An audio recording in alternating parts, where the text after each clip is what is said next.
And okay, folks, welcome to the Week 9 Power Rankings show. I'm Matt Doyle here with Tom Bogart, special guest host Tom Bogart, who's filling in for Andrew Wiebe, who is on site in Seattle ahead of the CCL final, second leg. He's out there with Gasman, Kalen Carr as well. You know it's big if Kalen's flying.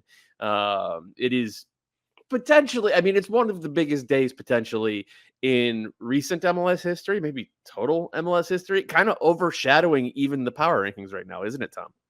Yeah, absolutely. Like you said, we've got a lot of people out there. A lot of outlets have sent a lot of people there, and it's cool to see how big of a deal this is being treated. Mm-hmm. I'm not sure even say 5 or 6 years ago this would have been viewed as, I guess, something secondary, but I think everybody knows how huge of an opportunity this is, how huge of a game this is, what a moment this could be. So I'm glad to see that it's getting the proper treatment. Yeah, it looks like it'll be close to 70,000 people there. Last I saw it was at 65,000. They said that there was 1,000 tickets left, but that the number of tickets remaining was kind of fungible because they could open standing room Yeah. only sections like they did for MLS Cup in 2019. Yeah, this is just really cool. Like I even think back to what was that 2018 when the Red Bulls were in the semifinal, or yeah, 2018 when Toronto got like that game. I was at the game, the Red Bulls versus Chivas, Matias Almeida's Chivas. That second leg at Red Bull Arena, like I don't know, it was a couple thousand people there, if that. Like it's cool to hear just pitch yourself over the attendance numbers again and again. That was 4 years ago. Right. And it's blown up. It is a Seattle team that is not necessarily at the top of the power rankings, but very clearly one of the 3 or 4 best teams in MLS. But let's start. Let's start with the bottom, right? Because we have changed the format in recent weeks so that we're not just focused on the top 10. And what we've been doing is sort of going from 28 to 1 and picking 10 teams that we haven't touched on in a while or that are really interesting. And for us, that means we're going to start with number 21, Portland Timbers. They're down 5 spots. They were previously 16th on this list. They went to Colorado. They lost 2-0 despite playing the final half hour up a man. Honestly, I think Colorado had the better chances in that game, even when they were down to 10 men. Portland is 2 wins all year. They don't look good right now, Tom. They do not look good. No, and this is concerning because like the rub on the Timbers has been the whole start slow and come on strong at the end, like the same narrative has been for the Sounders over the past few years. Like they were really determined to change that this year. Like all of the narratives, all of the there was no complacency. Everything was like, we don't want to keep relying on a second half surge. Like that, it's all fun when it works out and we get to MLS Cup, but we don't want to keep playing out of a hole. So this was something that they had their minds on. This was something that they were trying to be deliberate about. And here we are kind of in the same spot as they were in previous years. And it's odd considering, it's a good coaching staff. It's an experienced coaching staff. It's a team that has a lot of veterans. It's a team that's been together for a while in some form or another, obviously with a couple changes here and there along the way. Like it's something that's kind of confounding to me that they continue to start this slow. They do. Though I think Sebastian Blanco, Yeah. still not being himself, that's a big chunk of this, right? Like he we know that he came back from injury last year. He put in about 2,000 minutes for that team. Most of them were very good. Like even as he was playing through his recovery, he mostly looked very good. By the end of the year, that had changed, right? He was a shell of himself in MLS Cup. I think he played about an hour in MLS Cup and was not effective. Yeah, with another injury, to be fair. Right. But then this offseason, there were a lot of back and forths about his knee. Were they going to be able to sign him? They eventually did. But he has not looked the same player for this team this year. And look, last year when Blanco was on the field, they picked up 2 points a game. When he was not on the field, they picked up less than 1 point a game. It's a reductive way of looking at it, but your best player matters, and they basically have played this entire season without their best player.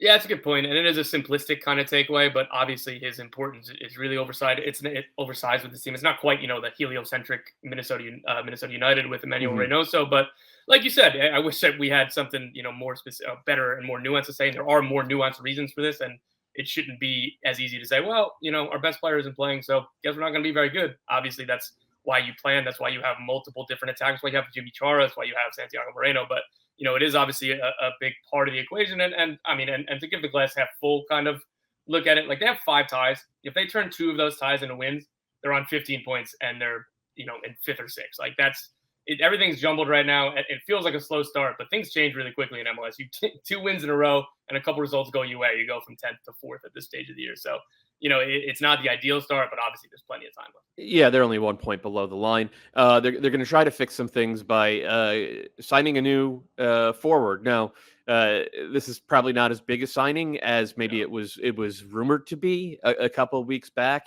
I think that there are some Timbers fans who feel like they do need a very big signing at center forward because Yaroslav Niezgoda he does not look like it at this point. And Felipe Mora, he's not going to be back until July, but you kind of have to settle for what you're getting. And what Portland's getting here is a 22-year-old Brazilian from Curitiba, and then I guess he played with Timbers too, with San Antonio. Thank you, and then Timbers too. So why don't you pronounce his name for everyone, Tom, since you're the expert? Yes. Yeah. So, and one other detail you left that I broke the news today that they signed Nathan Fogaccia from their second team. Look, he's a guy that really impressed the training staff. He's only, I guess, officially been here for a few weeks. I think that the T2 signing was only announced in like mid or late April. So he's kind of got, turned some heads a little bit quickly. They did look into signing a U22 initiative forward. They kind of came close, or it was described to me as if they really wanted to push it over the line. They could have signed a European kid who was, a youth international in this country. But, when you're paying for a U22 initiative slot, when you're paying for somebody at that age, you're paying for potential. And they weren't necessarily like looking at the status right now with Mora injured and Niezgoda not particularly impressing. They don't really want to be paying for potential. And there's plenty of time in the summer to have this maximum flexibility with this U22 initiative slot. And again, the center forward, Nathan Fogaccia, he impressed. He's somebody who has been training with the first team. And they said, look, there's a cost-effective way to add some depth right now, to add some competition, and then we'll kind of reassess in the summer. Yeah. So there's no expectation then that he's going to walk into the lineup. He might get into the game day 18, but probably not into the starting lineup.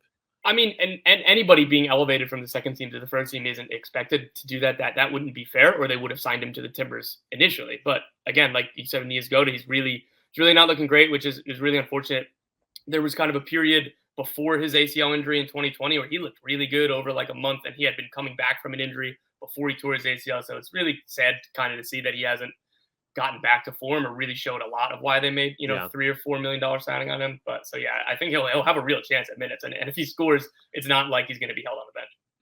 Yeah. That's the Timbers 21st overall, down 5, down 3 spots to number 20, Chicago Fire. This team started out the year, I thought, pretty good, certainly defensively. There was questions in the attack. Those questions in attack have become sort of all-encompassing at this point, because even with Xherdan Shaqiri back and Brian Gutierrez playing decently on the wing, they're just not a threatening team at all. They've dropped down towards the bottom of the Eastern Conference table. But the good news is that Jairo Torres is here. In fact, his welcome press conference is in 45 minutes or so. Walk us through what you're seeing with the Fire, Tom. Yeah, look, and I'm going to start with the positive first. There was a lot to fix for the Chicago Fire team, not just year over year, but for the better part of a decade. I think they've made the playoffs twice since 2012. I'm not even sure if they've advanced in the playoffs, if at all, one round. It's twice since 2009. Which should be impossible in MLS to be that consistently bad for that long. And a team that's genuinely spending money, like Bastian Schweinsteiger, you go down the years, and they have Xherdan Shaqiri here. Look, it's not been good over the years, and this has been a struggle, and a lot of it comes from defensively. The fact that Ezra Hendrickson came in clearly focused and prioritized defense. You could tell that just based on, one, the defensive success, two, the lineup decisions on some of the games, particularly when Shaqiri was out. There was a lot of, conservative choices and just patterns of play. It seemed like, hey, we're going to focus defensive structure, and hopefully Xherdan Shaqiri can steal us a game or two at the beginning, or whoever can steal us a game or two at the beginning, and that hasn't happened. But that's okay, because the bigger problem was defense. This team, I still think that, while they've regressed to the average a bit in terms of expected goals against to goals against, you're not going to, when all the talk about them setting a shutout record was a bit premature at the beginning of the season. But I think that the defense is legitimately solid, and I think the structure is legitimately solid. And you look at all the attacking talent in terms of, Xherdan Shaqiri hasn't been great since he got here. I think that's going to change. There are going to be a game or two or a handful of games where he kind of goes supernova and wins it for you. He does something special. Jairo Torres is a $6 million Mexican youth international with one camp kind of in a non-FIFA window. And now Chris Mueller's coming in, which you've been saying all season long is kind of the profile of what they needed, right? Yeah, they don't have anyone on that front line who stretches the defense. And even when Jairo Torres comes here, which is like he's officially here now, he's not that type of guy. He's a guy who drops in and is actually more of a playmaker than he is a goal-scoring winger. He does have some goals in him, but it's not like he's going to get behind the back line and punish defenses for coming up. And like they've been looking for that. And he should be able to, Chris Mueller should be able to help in that regard. And with Torres involved in this team, you have, in theory, two guys in Torres and Shaqiri who can actually play runners through. So I just think it could end up providing a little bit more dynamism and attacking balance. And they need that first thing more than they need a second, because you're right to praise Ezra Hendrickson for the defensive structure that this team has sort of instilled, or that he's instilled in the team. But that has come at the expense of said attacking dynamism. Like, they do not throw their fullbacks very far forward. They play two central defensive midfielders in one of which who doesn't run. Right. Gaston Jimenez does not run. And then, Mauricio Pineda, he's a good player, but he's more of a center back than he is a central midfielder. So those guys provide nothing going forward either. It's very much like, we're going to attack with these four guys. The four guys who are our attackers, those are the guys who are going to go forward. And like, that can work. We see Seattle do that a lot. Like, that can actually work really well. But you need the right balance, and you need someone who could create depth and attack. I think Mueller creates that. Tom, walk us through how Mueller is actually coming to Chicago. Like, what were the mechanisms used here? Yeah, so first of all, give proper credit all around. The Athletic's Paul Tenorio broke this news. Chris Mueller has not had a good time in Scotland at Hibs. He's coming on a free transfer, which shows how easily that they were ready to kind of move on from him after 5 months of him being there, which is a bad sign. From what I'd heard, he kind of, when he got there, the coaching staff was like, yeah, he's not anywhere near as good as kind of we thought he was. So it didn't work out. He's not the first person, won't be the last. That kind of has a bad move, but he's coming back to MLS on a free transfer. Orlando still held his rights because they made him a contract offer and he left for free. So Chicago have to compensate Orlando $500,000 in allocation money to get his rights. They have a small sell-on fee as well, and I think some incentives, but guaranteed $500,000 for a player who doesn't play for the team. For Orlando, it's good business for them. We can talk about whether the rules are right or wrong. And I guess there's one more on this. With that defensive structure, before we move on, though, that I'm not the hugest fan of Gaston Jimenez. I don't think that he's good enough in terms of deep lying playmaking to justify not moving around.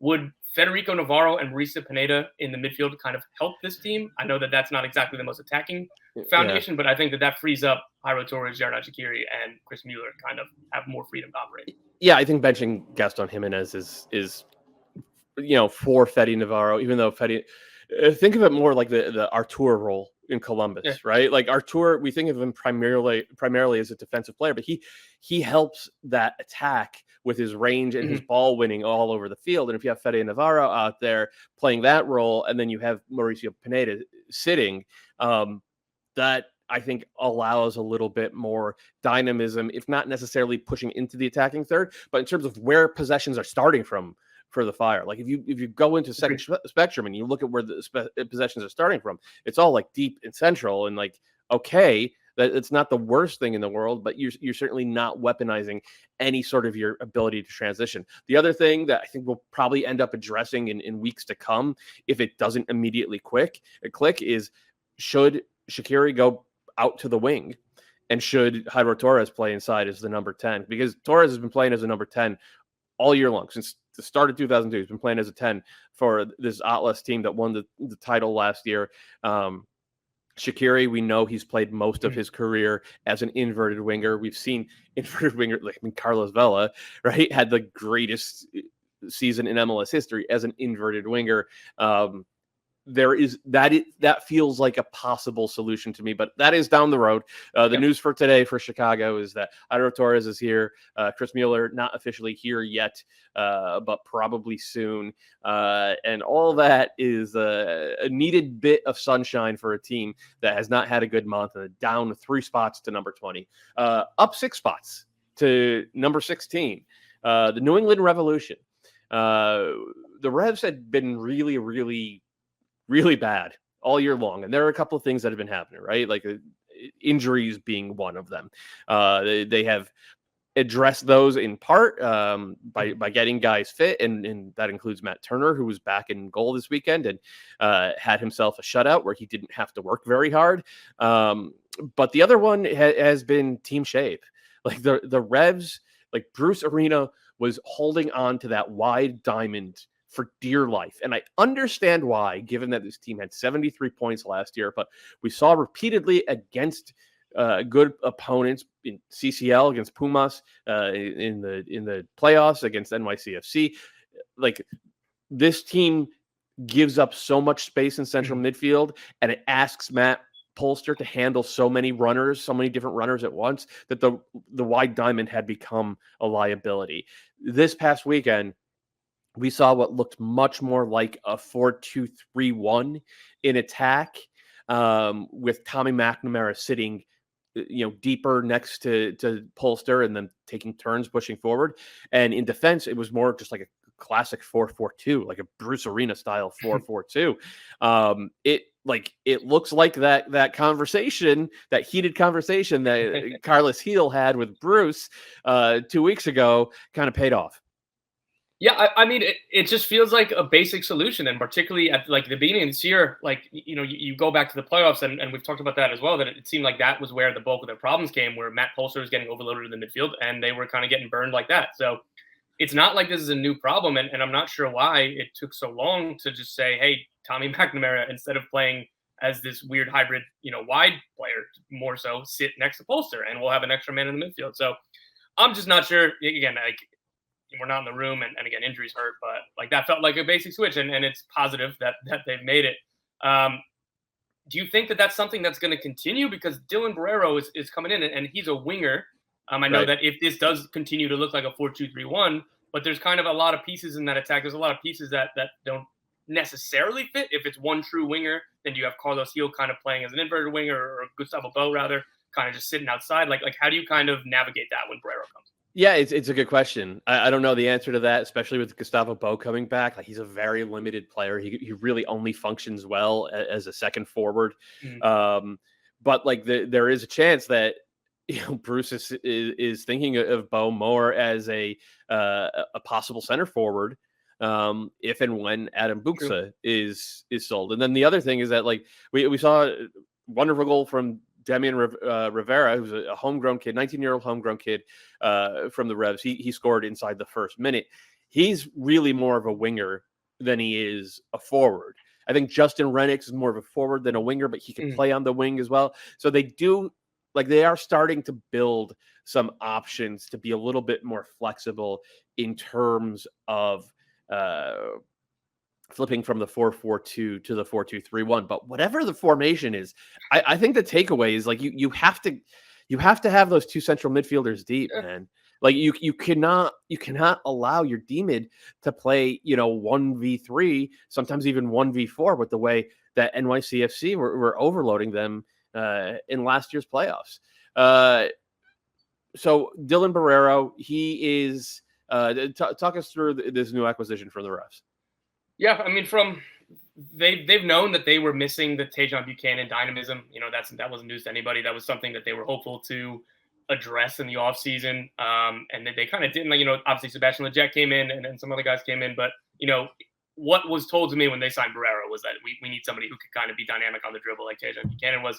And something I'd like to point out is that their kind of imports have been hit or miss for the non-DPs. Wilfred Kaptoum was supposed to be that Tommy McNamara role. They were kind of bred to play a 4-2-3-1 when they signed Wilfred Kaptoum, and he's fallen out of favor. Tristison has not been very good, but he's kind of a winger that they've been asking to play either as that hybrid winger, wide center mid, help out. Like that doesn't feel like a role that suited him very well. But again, these are two of their non-DPs that they invested from and outside the league that hasn't worked out. So, hopefully that Pereiro comes good. But again, they wouldn't have as many problems if a couple of those signings had worked out. Yeah, and that's without even touching on the fact that they gave Jose Altidore a 3-year max TAM deal. He's Omar played Gonzalez signing that hasn't worked out, and I mean, the Jose one though, like he has one goal in about 400 minutes across all competitions this year. This was supposed to be a big piece for a CCL push that didn't happen. A big piece to cushion the blow for when Buxa was out. That hasn't happened at all. That is looking like, I'm not going to say an albatross, but like poof. 3 years is a long time. 3 years is a long time, a very long time for this Revs team, who have not been good this year, but they were good this past weekend. That's why we got them up 6 to 16th. I still think the Revs are going to be a playoff team this year. A team that was a playoff team last year and have not necessarily played like it this year, but have gotten results like it, is number 15, Real Salt Lake. They beat the Galaxy 1-0. This weekend, once again, a filled up and sold out Rio Tinto Stadium. I think it's 4 sellouts in a row to start the season, which they've never done before. So congrats to all the folks who worked hard on that. This was the same recipe that we saw from RSL when things were going well in March, which was scrap like hell and pray that Zach McBath has a blinder and it worked. Yeah, this is a Pablo Mastroeni team. This is how he does it. This is, he's always been focusing on, the mentality. He's been public about that, and it is refreshing to hear it. I appreciate the kind of deep philosophical stuff that he goes in. And like, honestly, it all kind of reigns true with this team. Like they, until, Jefferson Savarino, who we'll talk about in a second, before him, their last signing of any kind was the end of February, and that was a draft pick, somebody who wasn't, thought of it as a key signing. Their last air quote key signing was like the first weekend of February. Like this is a team that had a bunch of holes with Albert Rusnak leaving. They were already limited as it was because of their ownership situation, and like they deserve a ton of credit for making the playoffs last year. They deserve a ton of credit for advancing the playoffs. Like what this kind of front office, this coaching staff has done over the last couple of years, despite having borderline no money to spend because ownership was going through the process of selling, like is really commendable. So I think we were all expecting more to come this offseason. You understand why it didn't happen right away because new ownership only came in the first week of January. Wait. So I don't understand why it didn't happen right away. Like why? I wouldn't say right away, but by March I was pretty shocked. Yeah. So what are you hearing on that? Like why has it been such a slow burn from this ownership group in terms of getting in, big name or big potential new players, and like their first big potential new player is an old face in Jefferson Savarino. Like what has been the delay? No clue on what it is. Again, in my own, I guess, general expectations, like what on January 5th after the new ownership did their opening press conference was Elliot Fall supposed to be like, hey, nice to meet you. By the way, can I have $8 million to buy 3 new players? Like, let me get a coffee first, and then we'll talk about what we need here. So again, when Cordova came in, and that was from a sister club, similar ownership to David Blitzer at Augsburg, that's when I thought that it was all right. This is the first signing that's going to get the ball rolling. So again, I wasn't shocked that opening day wasn't ready, but yeah, it took a little while. But Jefferson Savarino, that's somebody who they've been in talks since like February, trying to get him back from Atletico Mineiro. And as I reported this week, deal's done, and they moved up the allocation order to do so for only around $450,000 to jump up first with Austin, and then to swap from number 2 to number 1 with FC Cincinnati, who I believe have now made $200,000 or $250,000 allocation money, moving from 1 to 2 and then back to 1 in the allocation. I think it's double than that. I thought I saw Stejskal with a tweet that says like they have managed, like Chris Albright has managed to get like $450,000 worth of allocation money out of this, and they are still number 1 in the allocation order, which is well, I'm going to say a better understanding and of and ability to maneuver within the constraints of the MLS rule book than previous GMs ever managed in Cincinnati. But I have taken us on a digression. Please continue. Yeah, so Savarino's here. The deal's all done. I'm sure it'll be announced before long. And if you're listening to this on a podcast, maybe it already has been announced. But so they sold Savarino to Atletico Mineiro in Brazil for around $2 million, and some incentives and a hefty kind of sell on. That was similar to the price that they bought him from Venezuela in the first place.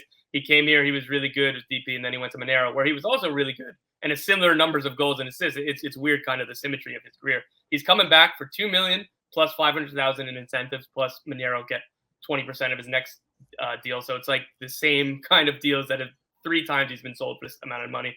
He's going to come in and he's going to be somebody who starts. He's going to be somebody who is going to take the baton and help out with Damir Kreilach. Damir Kreilach helped push for this. Not that they needed a ton of convincing, but Damir Kreilach is really excited that Savarino's back.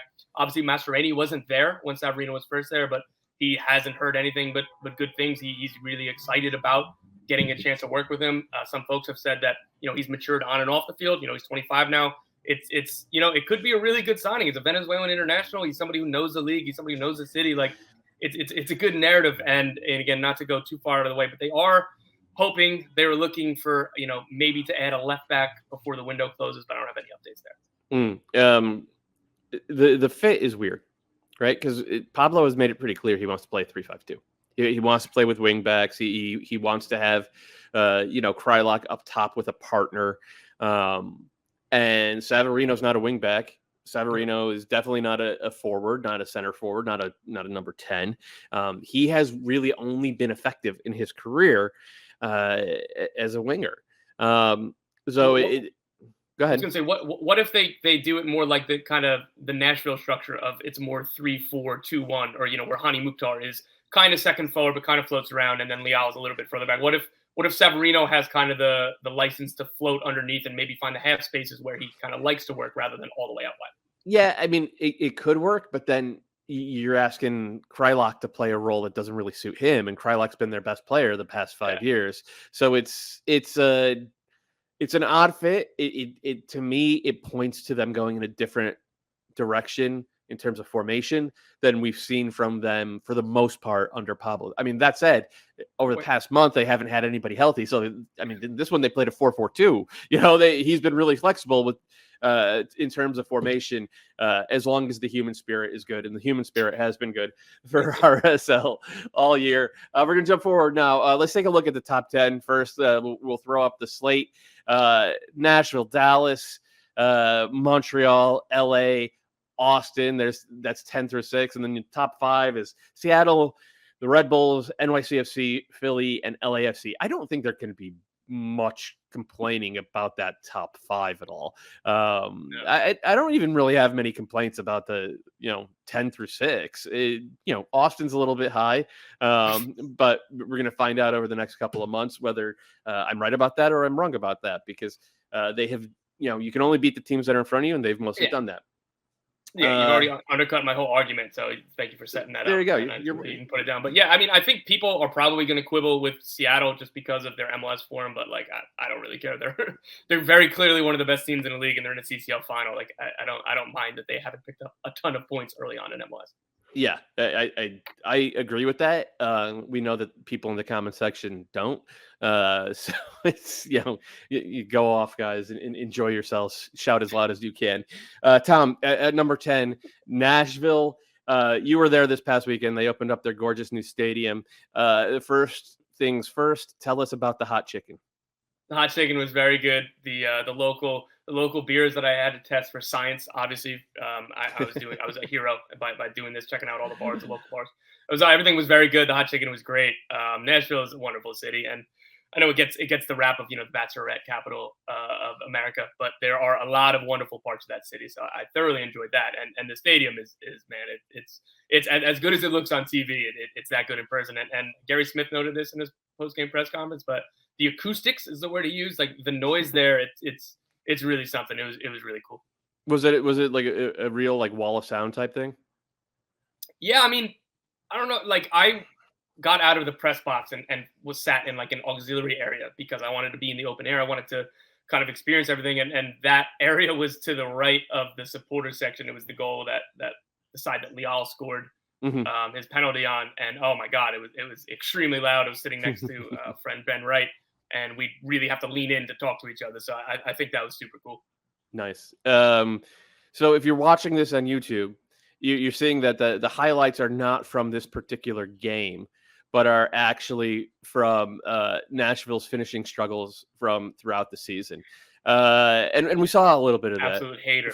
from this. Yeah, absolute hater from this game. We know Hani Mukhtar is great. I think Leal has leveled up as a playmaker. He's not a goal threat. CJ Sapong is 33 years old.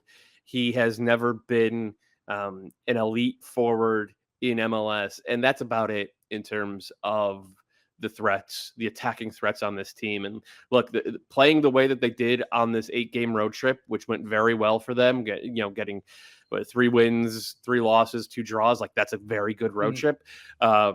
They put everyone behind the ball every single week. They said we don't care about playing soccer. We just want to make it hard to beat us. Now that they're finishing with 17 of 26 at home.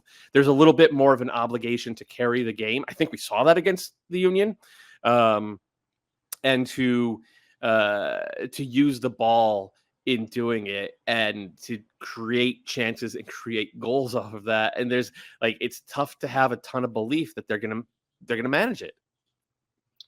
I mean, I guess, but I think that this is another team that can really make some headspace and headway rather in on set pieces. So I think that's another avenue with Walker Zimmerman and Dave Romney.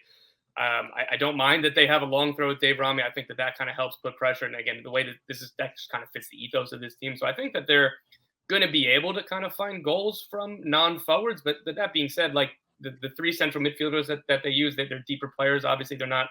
You're not going to expect a handful of goals from Dax McCarty, Anibal Godoy, or Sean Davis. So, the front 3, again, we haven't touched on it yet much, but Ake Loba, like this team is a very good team. I think as currently constructed and as currently played, I think that their ceiling can go significantly higher if their $7 million Liga MX import looks like a $7 million Liga MX import. And part of the worry, I think, in addition to the lack of playing time, or the lack of starts, rather, I think I would love to see Gary Smith try Loba up through the center in the Spong role with Leal and Mukhtar alongside him. I just don't think he's going to do that. He seems to really value the air quote target man, proper number 9, to allow to free off Hani Mukhtar for more space and Leal for I think that's just how he prefers it. And look, he's been a really successful coach in Nashville, so who are we to tell him differently? But I don't know what the best fit for Ake Loba is and how the best way is to get the value and the quality out of him. Because again, this team with somebody like Ake Loba, even if he's not your best player, if he's your 3rd best attacker, this team gets significantly better and the ceiling gets significantly higher. Yeah, he has a little bit of magic in him, or in theory anyway, that I'm not sure anybody else on that roster other than Mukhtar has. And, if you're watching on YouTube, you saw that that last clip that we had, this turn against Jack Elliott. He made Jack Elliott touch grass, man. He just absolutely annihilated him on the turn and was able to drive into the attacking third at pace in a way that you don't often see from guys on this team. And it was a little bit of a reminder of why this guy went for $7 million in the first place. Yeah, that was electric. That was 15 seconds after he was called offsides, but 15 seconds after he just looked off a clear play, pass across and tap in. So he's definitely, you can tell, feeling the pressure. He's definitely not particularly comfortable, and that would come with playing time. Again, one of my fears is that he seems like, you made this point about Ben Bender, that you can be elevated with the players around you. He seems like somebody who's more made for a 4-3-3 or 4-2-3-1, have more attackers around him and have more kind of options and more possession. And, he's kind of snatching at the little opportunities he's getting right now. So what's this team ceiling if he doesn't hit? If he just is a 5-10 minute player who isn't really productive? They were penalty the historically bad penalty shootout away from making the conference final last year. So that's still a pretty high ceiling with this team that's currently constructed. Yeah, you still think the ceiling's there? Yeah, absolutely. They're just so difficult to beat, and they're so difficult to break down. And if Hani Mukhtar is playing like Hani Mukhtar and Walker Zimmerman, that's 2 best 11 players. That's an MVP finalist and a 2-time Defender of the Year. You start there, and everything's pretty good. All right, let's jump ahead. Number 7, a team that would certainly like to have a defender like Walker Zimmerman. The LA Galaxy, they're down 4. They were previously 3rd, which felt a little bit high, but they went to RSL, as mentioned before. They lost 1-0. they have no goal scorers on this team other than Chicharito. And even when they play well, there's like a certain amount of frustration because the wingers are not able to get it done. Efra Alvarez has had some nice moments, but he's more often than not come up short. Kevin Cabral is like, it feels at this point like Kevin Cabral is going to go down as like one of the worst DP signings in MLS history. He's at, I think, 5 goals and 2 assists in just about 3,000 minutes, which is not great. That's not great. Not great. So I think Samuel Grandsir is a little bit better, but he's not goal dangerous at all. And then Douglas Costa, their big DP signing from the offseason, 1 goal, no assists in 460 minutes. And like, Tom, this was the type of game where RSL was there for the taking, man. Like, RSL was just dropping deep and daring the Galaxy to unlock them. And obviously your center forward plays a role and your D-mids play a role and all that. But like the wingers are the guys who are getting paid on this Galaxy team to be the ones who beat a dropping defense like that. Yeah, I think that's the best way to put it. And going back to the goal scorers part, like if you're playing a 4-3-3, you need, whether it's your 10 or most advanced midfielder or one of the 2 wingers, has to be a consistent secondary scorer, because it's unfair to expect the center forward, even to Chicharito, and even in the form he's been in over the extended last year and whatever 10 games, like it's just not a recipe for success. You need a second threat, like, and the problem is the one who's best qualified for that. Now that the wingers have kind of proven that like you said with Kevin Cabral, like I'm not sure that this really changes, and like I think that I don't want to write anybody off. He can get better, but like I don't see the path to being like, all right, that's a consistent, respectable secondary scoring option in this league. Efra Alvarez has always been kind of more creative, and he's still, just working on that consistency like he has been for the past 4 or 5 years. I know that he's younger than we all think because he's been around forever, seemingly. So Douglas Costa has been the big disappointment. Like, and again, he's played 460 minutes. You said hasn't looked great. Still plenty of time, but you need a secondary scorer. Whether it's one of those 3, I just made excuses for all 3 of them. One of them has to pan out for you to be successful. You cannot just rely on Chicharito. So the problem is that Dejan Joveljic is somebody who's pretty qualified to be a goal scorer and in limited minutes. And again, it's not easy to find that balance, that consistency if you're not playing very much. And he even gave the quote after he scored against Nashville, like, yeah, I think I showed I deserve more than 5 minutes.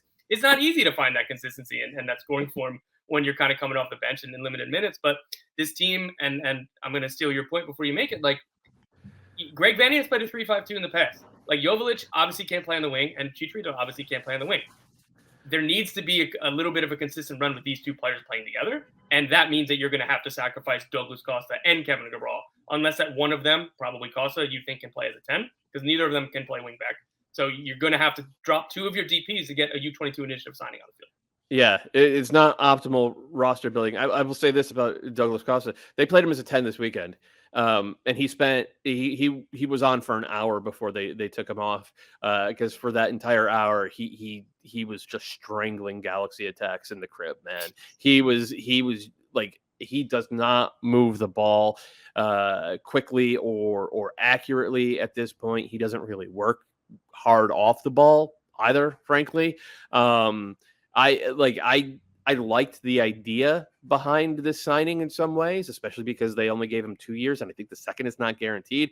But like it might have gotten really bad really quick, and it might have been like, okay, we should have listened to the warnings coming out of Brazil, because last year he was not great in Brazil either. The other point that we should make about the 3-5-2 is that Julian Araujo on the right side and Raheem Edwards, who has been like the bright spot for this team.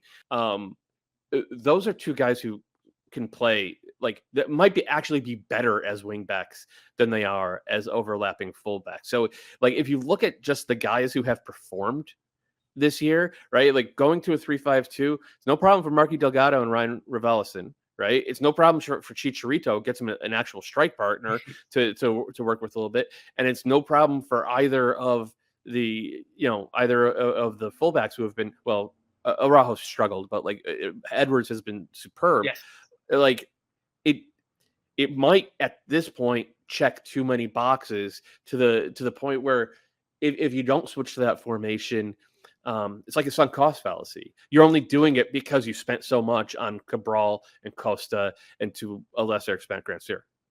Yeah, completely agreed. And I mean, I wouldn't love Granzier as a wingback, but I think that he's earned an opportunity to try it out there in regards to that, rather than, again, Costa, like you said, he's not going to cover enough ground to be defensively good enough. Like Cabral has been playing as a winger, as a younger player too. Like I don't see him as a wingback. So maybe you can get Granzier on the pitch in that way, but like I don't know. And I do think that a two-strike partnership would work. I know that there are a lot of overlapping qualities between Chicharito and Jovic. A lot of the things that Jovic does is more like a natural center forward, the way that Chicharito does with the off-ball movement and the poacher nature. But I think that the two of them are very smart players. I think that the movement, the way that they could kind of dictate space together, the way that Chicharito has this gravity around him that pulls the defenders away, that can make it a little easier for Jovic too. Like, I really, really would like to see them kind of throw out this wrinkle. And then I guess you reassess from there, because that, again, like you said, that sunk cost fallacy, that's two DPs that you're leaving the bench. Yeah. That's an issue for the Galaxy, but they are still top 10. They're 7th overall in the power rankings. 6, Austin FC. The Verde, one of the hottest teams in the league. They're up 1 spot from last week. They went down to Houston, went behind early on a golazo from Sebas Ferreira, but then they really took control of the game, came back, got 2 deserved goals. And then I wrote 15 paragraphs about them for my Sunday night column. 14 of them were highly complimentary, talking about how Josh Wolf has built on the foundation that they laid last year, and used it to make incremental improvement, which is honestly my favorite type of improvement. And pulled some clips, pulled some numbers, pulled a quote from Josh Wolf, talked about how good this team was and how they should be happy. And I wrote 1 paragraph that said, but they've played a really soft schedule, so let's hold our horses a little bit and not get too far ahead of ourselves. Let's see how they hold up over the next 10 games, which are much harder. And everybody flipped out, absolutely flipped out, and want to know why I hate Austin FC. So Tom, why do I hate Austin FC?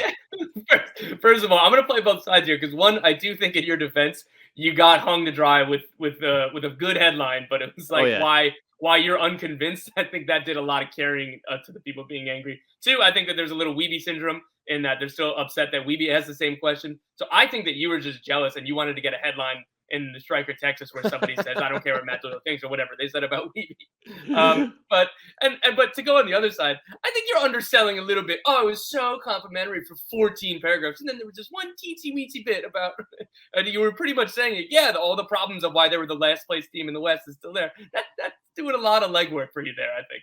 I don't think I said all the problems that they were the last for why they were the last place team in the West are still there. Maybe it was tacit then. Maybe it was implied, because you said they're doing good things against bad teams just like they did last year. No. Okay, that's fair.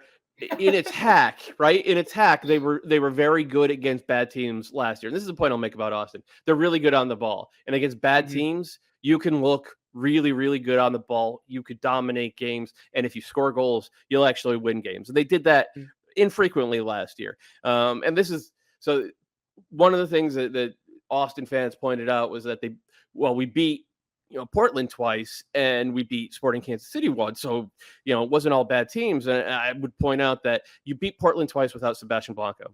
When Portland did not have Sebastian Blanco, they were less than 1 point a game. So that does not count as a good team that you beat. And the win over Sporting Kansas City came at the end of the year when Andrea Fontas, like his legs were gone. I think they lost 7 of their last 10 games. So settle down with that. I think by any measure, and in fact, I pulled the numbers to show it, Austin was better against bad teams last year. They have taken that groundbreaking analysis, They have taken that and they have amped it up a level this year, right? They are using the ball not only to create possession, but to create penetration and chances, and they are actually finishing some chances. A lot of those off the foot of Sebastian Driussi, but we saw that in that first goal, just absolutely gorgeous movement on and off the ball. Where they have improved against bad teams, basically all they've played this year, where they have improved is in eliminating transition chances against them. They were dead last year by a mile in expected goals conceded in transition. Now, Josh Wolf has adjusted the formation a little bit, or the personnel within it, if you want to say that, by having Alex Ring push up as more of a number 8 and have Danny Pereira sit as a 6. But because it is a very good wrinkle, because Ring loves to go forward, but he's still responsible defensively. So it gives them a little bit more solidity. They are up to 9th in terms of expected goals allowed per 90 in transition, which is not elite. But it's very, very good. And for a team that wants to use the ball, you have to be very good at preventing that. What we will see over the next 2 months is, against the better teams in the league, they're not going to have as much of the ball. They're going to turn the ball over in worse spots. They're going to get stretched just by the quality of the personnel that they're facing. Can they still be a pretty good to actually good defensive team in transition? Like, that is going to be the measure of how high Austin can climb, and whether they'll stay in the top 10 in the power rankings, which is, as we know, what managers around the league care about most. Yeah, and look, I don't think that these are unfair questions to ask. I think that just the framing is the fans are hoping that everything's going to be great. And again, you teased it earlier before, but what else can they possibly do other than win all of these games against what their schedule is? They didn't pick it. It balances out. Things even out. I do think that the difference between what they were doing against air quote bad teams last year is that Sebastian Driussi, I forget when he was able to start consistently going 90 minutes. It was probably August or September or whatever it was, because he got in a little bit late in the secondary transfer window. I think the difference is that they have a bona fide MVP candidate, and that raises everything with this team. And again, I think that will work out better against better teams. And look, and I know these aren't, groundbreaking analysis by the both of us, that, yeah, it's easier to play bad teams than it is good teams. But, even in your larger point of we'll see what happens over the next 2 months, just over the next 6 weeks, there's 6 games. They play the Galaxy twice, LAFC, Orlando, Montreal, and Real Salt Lake. I think we can safely say over those 5 teams, that's at least 4 playoff teams. Is that fair? Yep. So, we'll completely see. We'll see what this looks like. I do think that a lot of these signs, again, like you said, with Ring being more of a double pivot, I know he's playing as an 8, but like you said, defensively responsible. I think that's the biggest little tweak that they've made. We'll see if the center backs can really withstand more transitional opportunities in defense. But I do think that that's going to play a big role, and that's something that's sustainable. And maybe if Driussi isn't going to be an MVP level player every single game, I think that this attack is sustainable. I don't think that a lot of this is like, well, they only beat Cincinnati by 5 goals and Miami by 5 goals when they're in a bad way. Like, I don't know. I think that a lot of this is real, but again, it's still theory, because we'll see it over the next couple months. We certainly will. What we've seen over the past month, jumping up to number 3, is NYCFC finish a kind of a disappointing CCL run and come back into the league with their eyes blazing, seeing red, and scoring goals at will. They won 3-0 this past weekend over San Jose. They now have 14 goals in their past 3 games, which is the second most in any 3-game stretch in league history. They have mostly done it without Maxi Morales. They are getting a ton of production from their trio of young Brazilian wingers. Boy, it's all looking really good real quick for this team, isn't it, Tom? Yeah, and they honestly should have scored 6 against San Jose. The fact that game was 0-0 after 70 minutes or whatever it was is just mind-bending, because San Jose did have a few chances as well. But they're in a really good way right now. The core, like when Tati Castellanos is scoring goals and the attack is scoring goals, the him pulling his shorts up looks much cooler than it does when it's 0-0 or they're down 1-0 and then he missed a chance. So again, this team, and I don't think that anybody had real questions about this team. I think that we've all been around long enough to understand the correlation between a CCL run is going to hinder your impact in the league. Even the deepest teams, I think Seattle and NYCFC are really deep, but they both weren't picking up many points at the beginning of the season. So it's just pretty obvious that this is a really good team. So Ronnie Dyla is getting the credit that comes after you win a trophy. Tati Castellanos, we've all been talking about him in the offseason, reigning Golden Boot winner.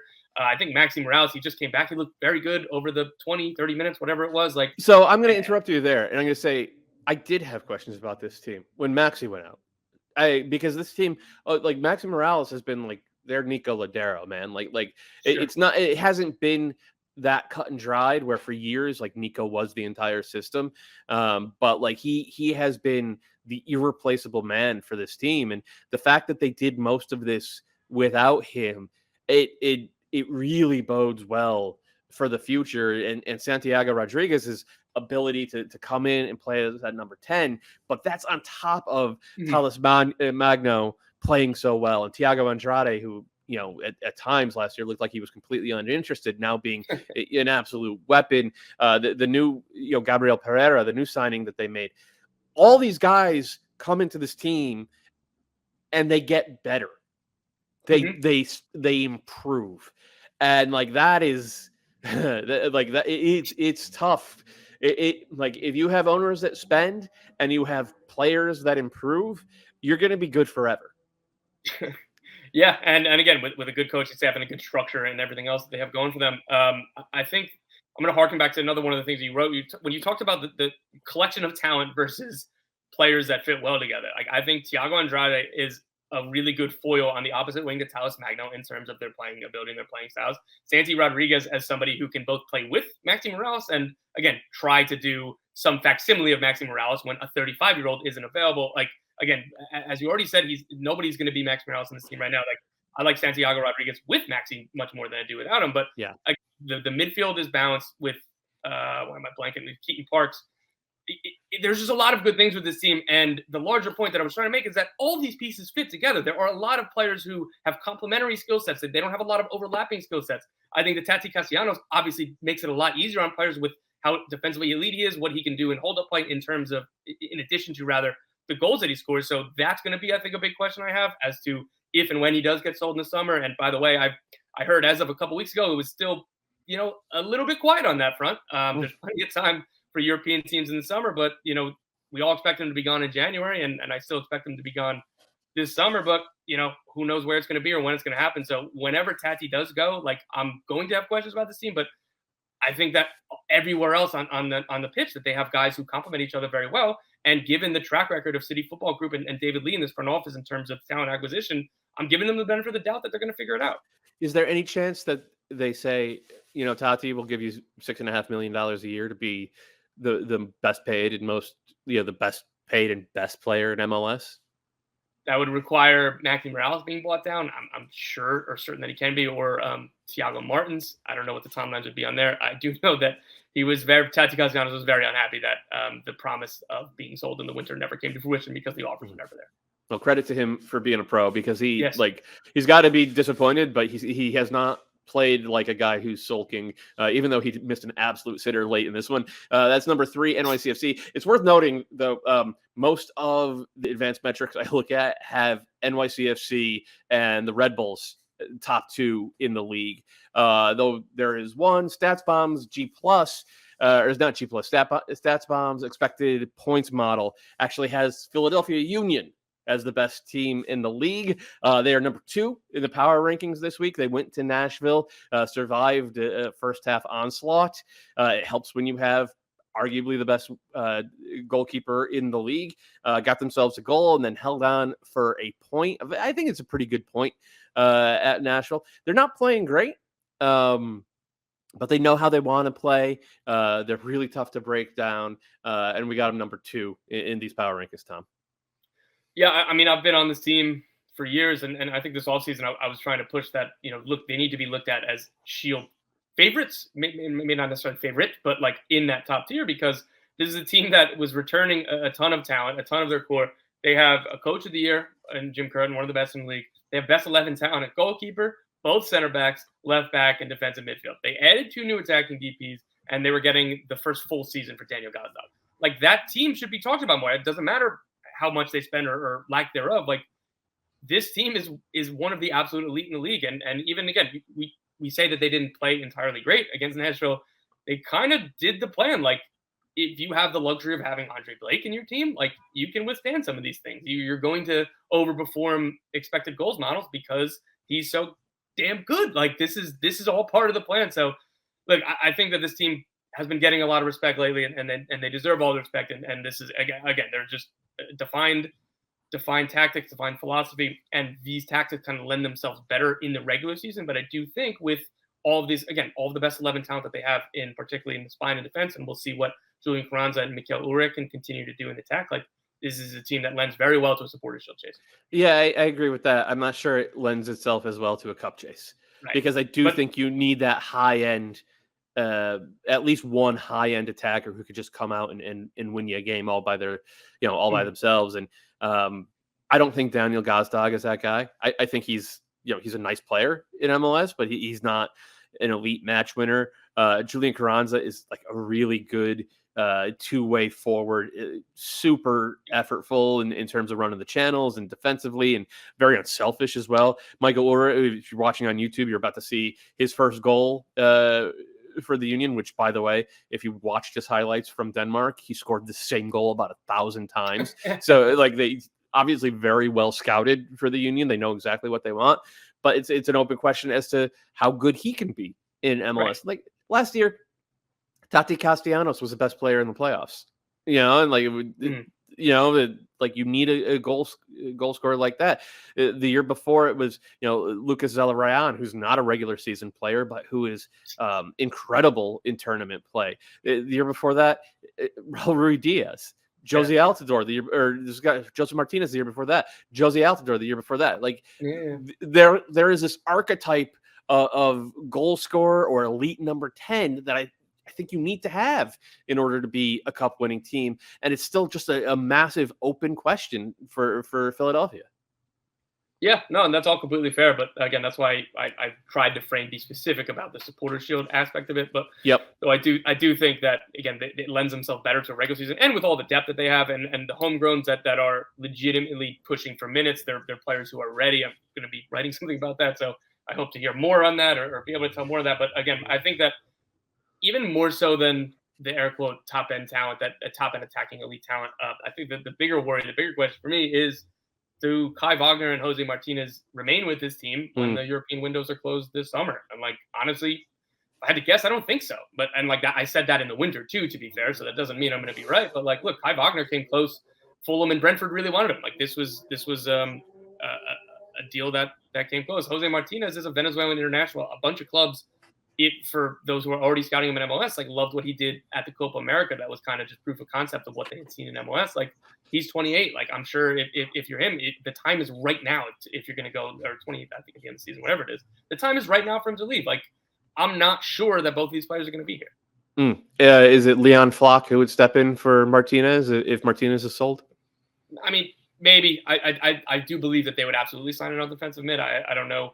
I don't know if Jesus Bueno is ready. And look, it's unfair to replace what I believe to be the best defensive midfielder in the league in Jose Martinez, so nobody can really do that. But I do like kind of Flock as the secondary midfielder that can help with kind of a true six. But yeah, I think that they'd bring somebody in, and they'd obviously need to bring in a left back as well.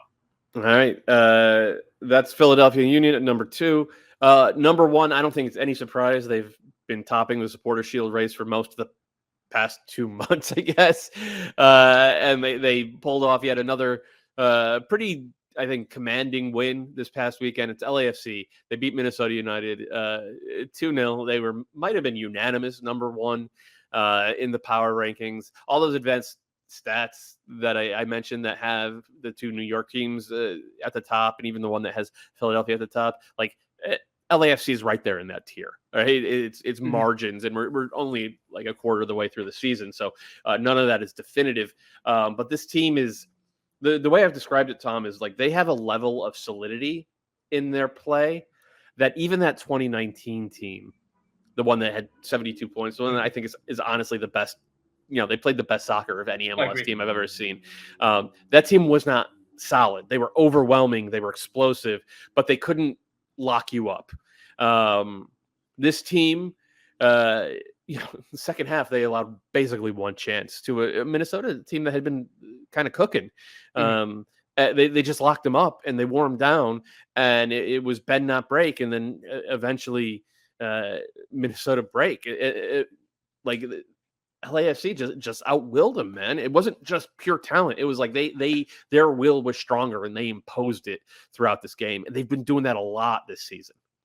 Yeah, they do seem to have a different edge kind of in that way. Like this is a team that they've already gotten some results when they weren't at their best, which is always a sign of a good team. I kind of kick myself for not seeing in it. Like I thought that LFC were going to be good. Nobody really expected how quickly they've come out. And I feel like we should have had that foresight. Like, look, like they have a club ethos in terms of tactics. Like, yeah, Steve Cherundolo has his spin on everything, but like the same way that, Jesse Marsch and Gerhard Struber are different, but they're both, high pressing, high energy kind of coaches. Like, that's what LAFC have their style. So Bob Bradley to Steve Cherundolo isn't a huge change. Plus Cherundolo had been with the Las Vegas Lights, not the hockey team. He's with the soccer team, which is their USL Championship affiliate. And so he was with the first team for a year. So, and all of the big key additions that they made were intra MLS guys. So you don't have to worry about adapting to the league. It's just adapting to a new team. And the new team had kind of the same ethos and same, tactical goals in general sense as the Bob Bradley team with Cherundolo's spin. So I feel like stepping back, we kind of should have seen this coming. Yeah. I mean, some of us did have them in our top tier in the season preview, but that's fine. Did you think that they were going to jump out to what is that, 21 points after 9 games? No, I didn't think they were going to be. And I think the questions about Cherundolo were legitimate, right? Like his career as a player was impeccable. His career as a coach, even before his season with Las Vegas, where he won, I think, 6 of 30 games, he had never lasted anywhere for more than a year. That's with Hanover, right? That he had never been in one position for more than a year. So there were legitimate concerns, but I think that the job they did with the front office this year, getting the types of MLS veterans who could add this sort of edge, who could add this sort of solidity. Kellen Acosta, Ilie Sanchez, who I thought was washed and is very clearly not washed. Ryan Hollingshead was a big pickup. Like, these are the types of guys who, obviously Maxime Crepeau, right? Having a good goalkeeper for the first time in club history is pretty significant. Like, these are the types of answers that previous iterations of LAFC mostly did not have.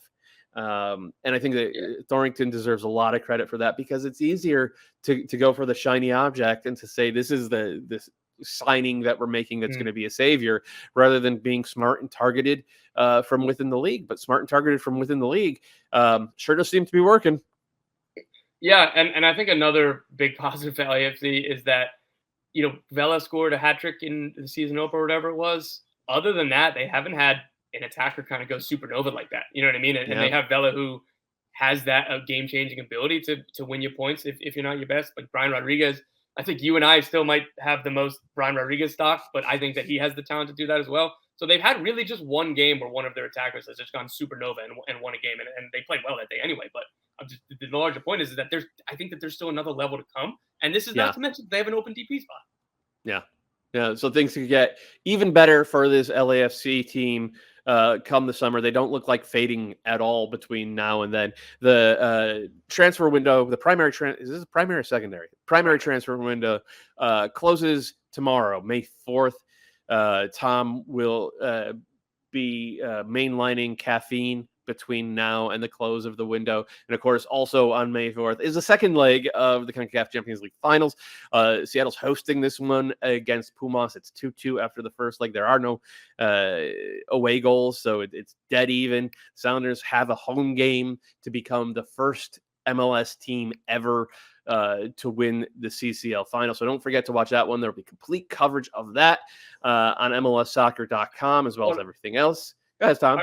Are you overlooking Toronto versus Cincinnati on ESPN Plus at 7:30 tomorrow night, as if you're not going to be glued to that game? I might have been overlooking that. Yeah. So there's a little bit of midweek MLS action as well. As Tom said, Cincinnati hosting Toronto, I should say, at 7:30 p.m. on ESPN Plus. Please enjoy that one. And of course, to hear this as a podcast and to hear MLS Today, which comes out every single day, subscribe to the MLS Today podcast feed. Don't forget to listen to Extra Time and our friends at the Call Up, and of course Tom's show, Managing Expectations, comes out every Wednesday ish. Every Wednesday ish. And I guess that'll be it for this week. We will be back next week with the Power Rankings show. Tom, thanks again for filling in for Weeby, and we'll see you all around.